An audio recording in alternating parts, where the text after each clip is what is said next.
don't give a fuck. Oh.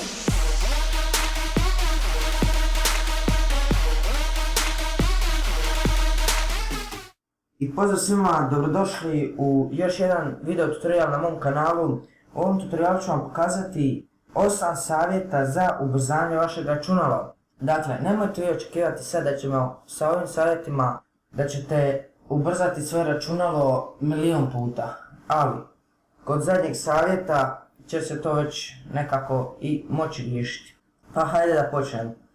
Savjet broj 1. Uklonite nepotrebne aplikacije iz startupa. Dakle, šta to znači? Jednostavno idete stisnete Windows tipku i R i ovdje upišete msconfig i enter. I zatim idete na startup i ovdje su upaljeni programi koji ne bi trebali biti upaljeni. Mislim, ne da ne bi trebali biti upaljeni, ali ovdje koji su programi čekirani, oni se pale zajedno sa vašim računalom, to je s vašim Windowsom, operativnim sistemom.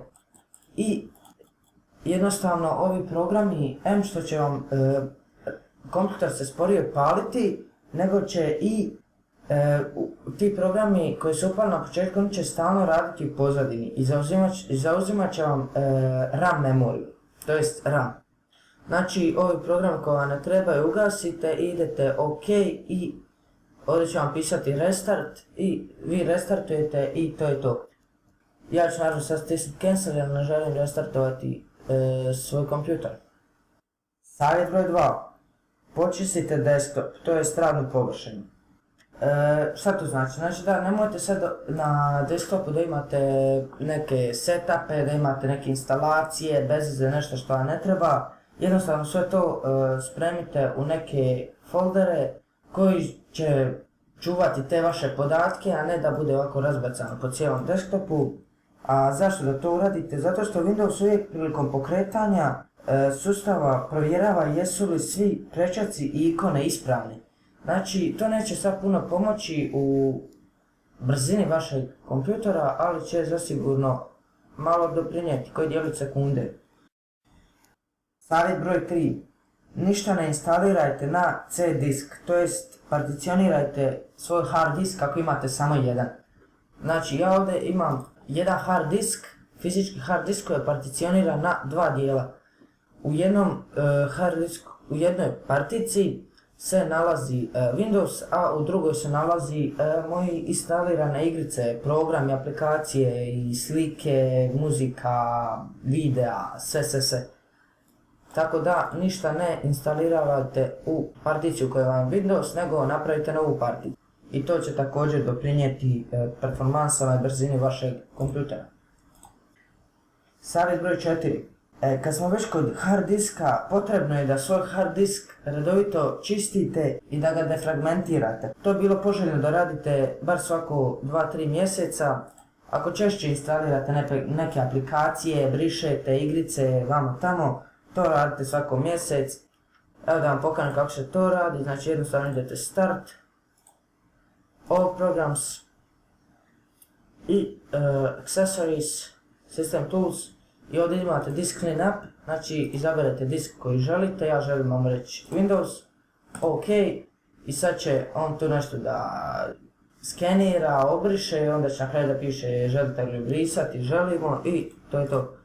A što se tiče defragmentiranja, znači opet accessories, system tools, disk defragmenter i ovdje jednostavno, znači želim ovu partiju defragmentirati, idem defragment i to je to, želim ovu defragment, to je to i instalirane aplikacije, fajlovi, folderi, sve će se poredati po redu i jednostavno vaš će hard disk i duže raditi, znači neće prije crknuti.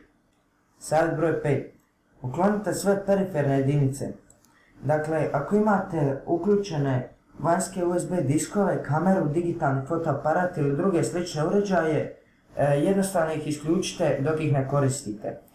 Zašto? Zato što Windows će stalno provjeravati komunikaciju sa tim USB-om, s tim eksternim hard diskom, sa tim fotoaparatom i naravno to će malo oduzimati od performansi vašeg računala.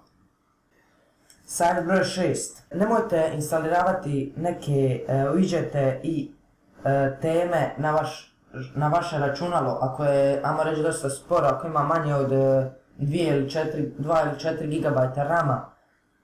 Znači, to jednostavno dosta oduzima RAM-a vašem kompjuteru. Pogotovo ako imate vjerojatno čuli za to na Rocket Dock. Kad vam bude ovdje, pa vi stavite na ikonicu miša, on iskoči, neka ikonica je ljepša i tako dalje. Naravno, sve je to lijepo, ali ako imate spore računalo, nemojte to raditi. Savjet broj 7. Povremeno otvorite vaše računalo i očistite ga od prašine. Znači, da svako 5-6 mjeseci otvorite svoje računalo i očistite od prašine usisavačem, znači najviše one hladnjake i kulere, a sve ostalo, znači pogotovo to radite još češće ako vam je računalo više izloženo prašini, to jest ako vam je jedna stranica računala otvorena, do pola ili cijela, svejedno. Savjet broj 8.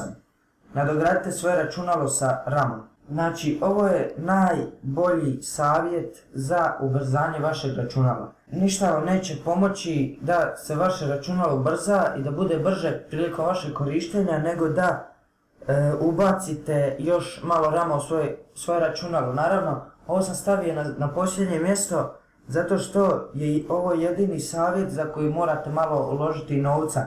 Ali ovo je najbolji savjet što se tiče ubrzanja vašeg računala.